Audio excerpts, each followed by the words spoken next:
Mata adalah panglima hati. Segala yang kita kerjakan tanpa disadari menciptakan misteri yang ada dalam hati. Baik, buruk, kejam, pilu, sampai kisah ironis, semua akan kita kuak di sini, menembus mata batin. Program ini akan mengundang orang-orang yang pernah ataupun masih melakukan tindakan di luar batas kewajaran. Dan bintang tamu yang hadir pada malam hari ini di samping saya adalah Baby Gracia. Apa kabar, Baby? Baik.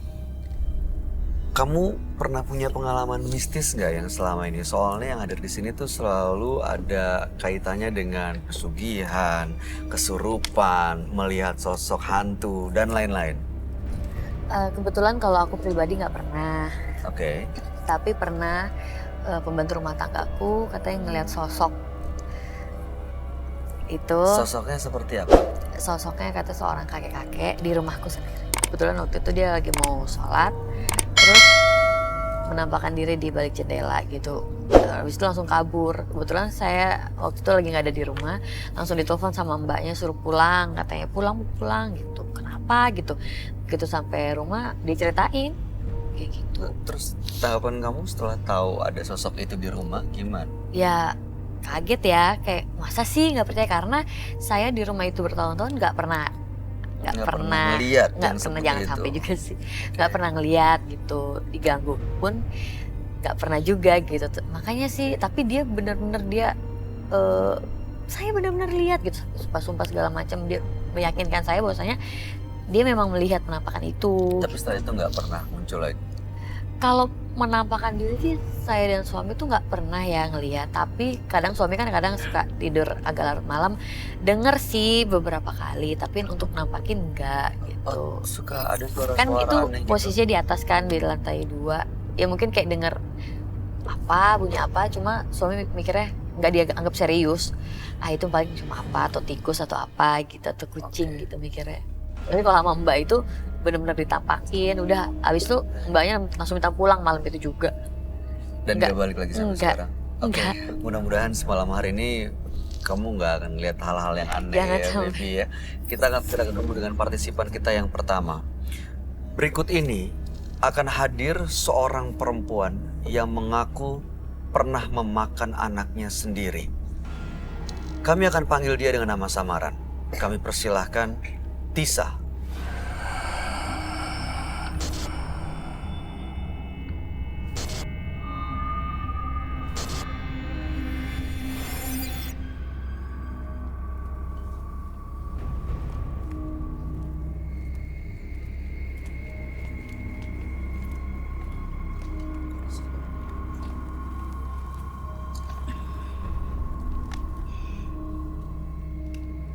Selamat malam, Mbak Tisa.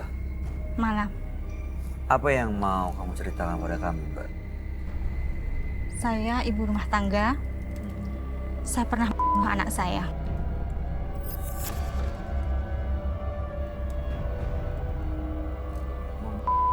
Karena apa ya?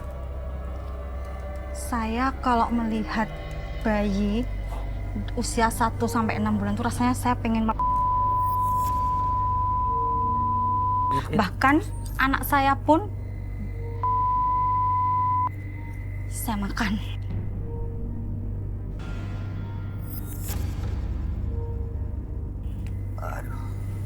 Merinding. Saya jadi merinding itu Aduh. nggak ada alasannya. Awalnya bisa seperti itu gimana kronologisnya? Tidak tahu. Yang jelas saya melihat anak saya ini bawaannya tuh saya nafsu. Jadi pengen benar saya dia pelan-pelan saya ambil. Saya mulai dari lehernya dulu, lalu semua sampai tahu anak saya sudah tahu itu anak saya. Lalu begitu saja. Setelah apa rasanya? Saya nggak tahu apa-apa. Saya nggak sadar apa-apa. Suami tahu soal ini. Justru suami saya yang melaporkan saya ke polisi. Tapi saya nggak di penjara karena ini dianggap saya orang gila. Saya masuk di rumah sakit jiwa. Itu sudah lama kejadiannya. Sudah lumayan beberapa. Sekarang tahun ini. masih suka ada muncul perasaan itu nggak? Kadang-kadang saya masih bernafsu gede ya, kepengen lihat bayi-bayi itu pengen saya. Tapi saya tahan. Saya bisa menahannya. Kalau tidak bobo digigit nyamuk. Aduh, cantiknya anak bunda.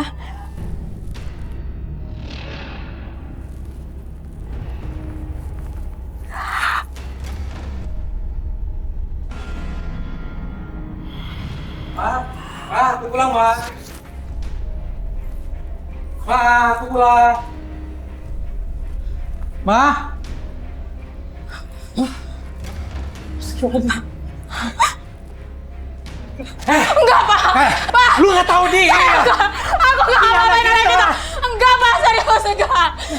Kamu manusia apa hantu sih? Aku nggak sadar, Pak. Pak, aku nggak sadar. Gue laporin Ante. Jangan, Ayo. jangan, Pak. Sialan lu. Jangan. Gue sudah tidak percaya lagi sama lo. Gue bakal ninggalin lo. Gue bakal lapor polisi. Aku mohon, Gak tahu diri kamu. ulangi lagi, Pak. Aku mohon, Pak. Halo Pak Polisi. Papa jangan, Iya, Pak. Pak. Aku nggak akan Di sini Pak. Pak. Dia istri saya, Pak. Pak. Diam kamu. Pak, aku mohon. Iya, Pak. Mohon segera di sini, Pak. Pokoknya lo udah lapor polisi supaya lo masuk penjara.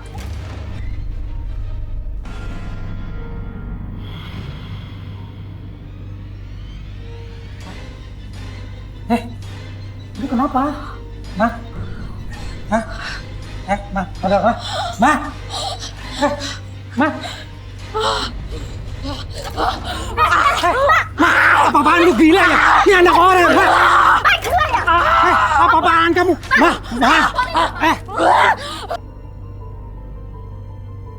Dan sekarang tujuannya datang ke menembus mata batin untuk apa? Saya pengen hidup normal. Normal seperti wanita, normal layaknya. Saya pengen berumah tangga. Saya punya suami, punya anak. Hidup damai lah, seperti itu. Saya pengen tahu, ada apa saya ini sebetulnya ya? Belum pernah cari tahu sebelumnya kenapa sebabnya bisa kayak gini? Tidak. Oke. Baik, kalau begitu Tisa, kami akan ajak Anda langsung untuk ketemu dengan sahabat kami. Dia adalah seorang indigo. Kami persilahkan Roy Kiyoshi. Sebelumnya, tim Mata Batin sudah memberikan tanggal lahir dan nomor rumah partisipan kepada Roy Kiyoshi. Dengan mata batinnya, Roy akan membaca berdasarkan angka yang kami berikan. Tisa, mendiami rumah bernomor 22. Terlahir tanggal 18 April 1983. Dia memiliki karakter dan pendirian yang kuat. Tetapi tabiatnya suka memerintah terkadang semena-mena. Entah kenapa saya melihat sesuatu yang tak lazim di dalam kondisi kejiwaannya. Tisa seperti terombang-ambing dalam aura kegelapan. Aura itu muncul secara tiba-tiba dalam jiwanya. Seperti telah ditanam sejak ia lahir. Kehidupannya dipenuhi oleh kekecewaan dan kesedihan yang mendalam. Saya mencium bau amis dan bau darah yang sangat pekat di dirinya Tisa.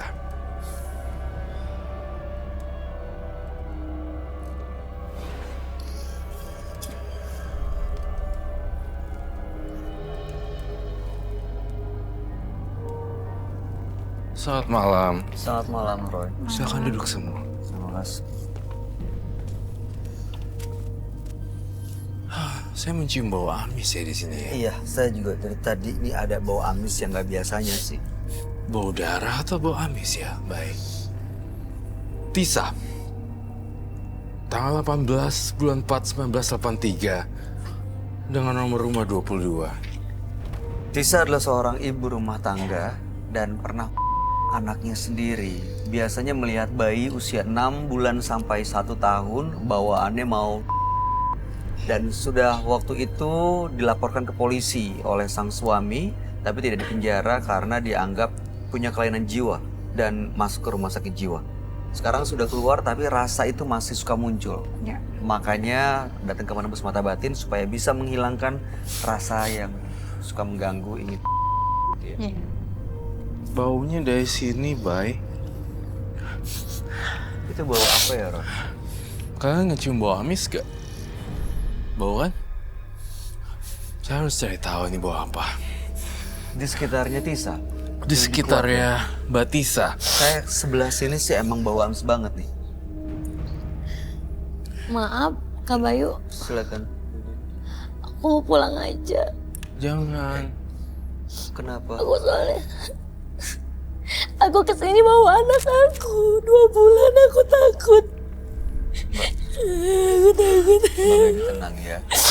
Kita coba tenangin dulu. Aku bawa anak aku masih bayi. Aku takut. Iya, kita coba cari solusinya. Kita pastiin bayinya Mbak Baby aman. Ya, Iya, kita Mbak nggak akan Baby di mana? biarin Aku dia sampai nggak ngelakuin. bisa kebayangin waktu dia ngomong. Dia...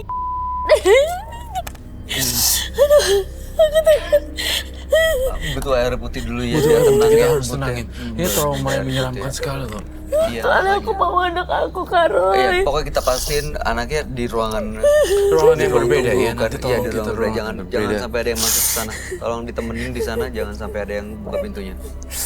Bahaya sekali.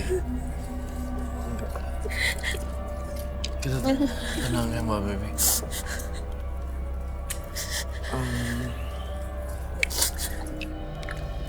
Sekarang masih tinggal bersama suami, Sudah cerai. mantan suami ya.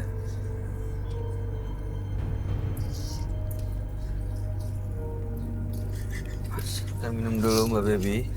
Terus waktu di rumah sakit jiwa, hasil observasinya apa? Emang ada kelainan jiwa?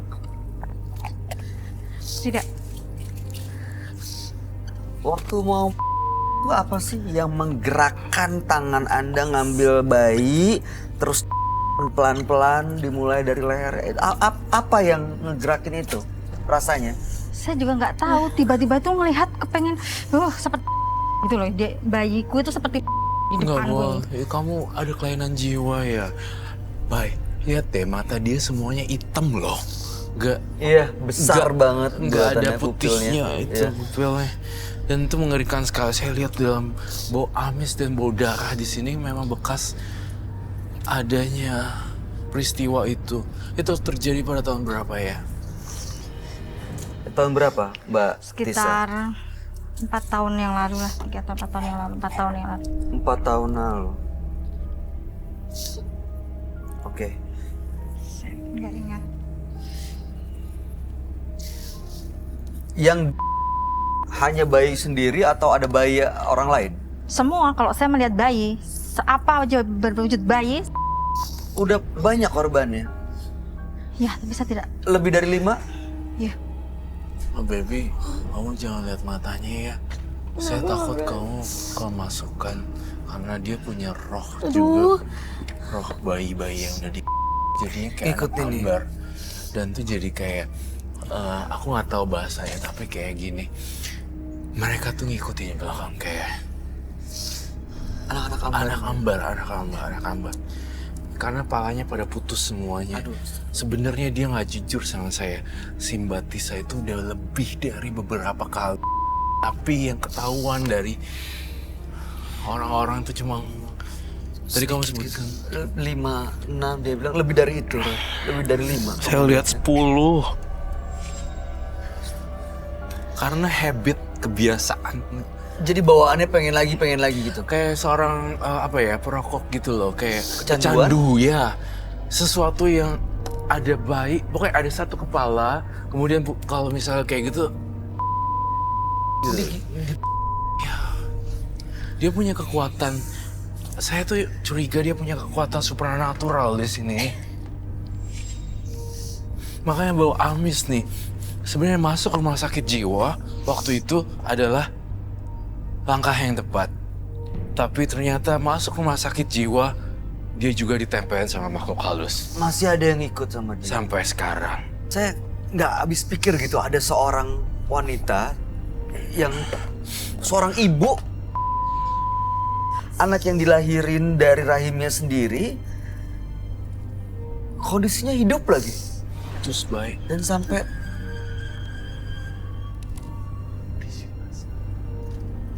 itu orang tua dari bayi yang jadi korban. Gimana reaksi mereka?